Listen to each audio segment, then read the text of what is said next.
Step by step, Americans are losing their grip on liberty. So says best-selling author Naomi Wolf. The great dictators learned from one another what was essentially a blueprint for closing down an open society. Wolf's book, The End of America, chronicles a fascist shift she says began under the Bush administration.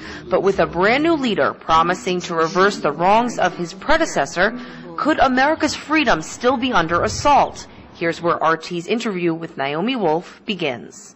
I believe certainly that there's a fascist shift taking place, or rather that the foundation was laid during the Bush administration and that it has not been dismantled. Barack Obama is slowing things down, but Barack Obama campaigned on promises of restoring the rule of law, restoring the Constitution, rolling back, closing Guantanamo. And in many ways, the gestures he's made since he's been in office are symbolic. He committed to closing Guantanamo. I was there 2 weeks ago. They're building it up. That's right. They're military. He committed to restoring the rule of law. Military commissions are flatly illegal. They're running military commissions in Guantanamo for the alleged 9/11 terrorists and Omar Khadr, a Canadian detainee who was detained as a child.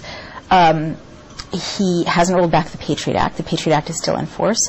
The surveillance apparatus is still in force. For all we know, journalists were being surveilled under the Bush administration. For all we know, that's still continuing.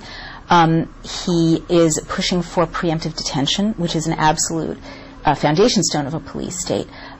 So we are by no means back to America, as the founders envisioned it, America premised on the Constitution and the rule of law. We're still in a very serious situation. What's frustrating, in a way, is that he does it so gracefully and so charmingly and so charismatically, saying all the right things, that I think many people have kind of stardust in their eyes about what actually has not changed. In some ways gotten worse. His Justice Department made the same argument about the State Secrets Act, that they won't disclose information about torture against detainees because of claiming state secrets privilege, that the Bush Justice Department made.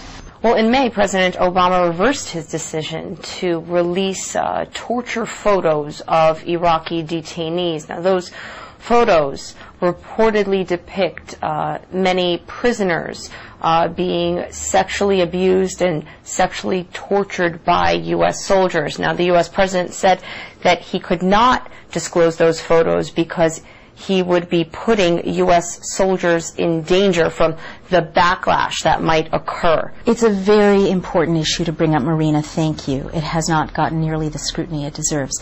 Belatedly, America is waking up to the fact that the torture that was endemic in Guantanamo, in Abu Ghraib, at Bagram, U.S.-held prisons around the world, black sites, wasn't just the work of a few bad apples, as Bush claimed, but was directed from the top. Now there's documented evidence that Rumsfeld, Rice, Cheney, and Bush himself knew about the torture, directed the torture, created a structure to disseminate the torture. I mean, this is very relevant for a Russian audience because Guantanamo, the design of it was based on Stalin's Gulag, and the functioning of it was based on the Gulag. And many of the famous stress positions, extremes of hot and cold, dousing detainees with water, isolation, these were all techniques taken, perfected by Stalin, and reproduced by dictators subsequently. But what is not as well known is the sexualization of the torture. But when you make the case to the American people that the systemic torture included anal rape of prisoners with objects, with light sticks, rape of women, rape of children, that this was videotaped, and that there's a, basically evil unfolding, that it's a sick, perverse mentality being played out systemically, it is very difficult to maintain that posture. So it's well documented that these photographs exist. And you're quite right that Obama said that he would release them. And let me note, it's not up to him, right? If you really have the rule of law, these images are not entertainment to be released or withheld depending on the political winds. They're evidence of crime. And he doesn't have the power to withhold them. But you're quite right that now, because of pressure probably from the CIA, because they are implicated in the torture as well as the military, up and down the chain of command, and they don't want to be prosecuted. All of these things are flatly illegal. Because of that, he has reversed position, and he's saying, I'm going to withhold them, and the reason he's giving is if we were to release them, it would be used as propaganda, it would harm our troops. You know, I was just in the Muslim world, I was in Jordan. It's no secret that these crimes took place. You know, many of the detainees are speaking about their sexual humiliation, their sexual abuse, sexual threats, as well as the kind of torture that we already know about. And that what threatens our troops, what endangers our troops, is the cover-up and the refusal to prosecute these crimes.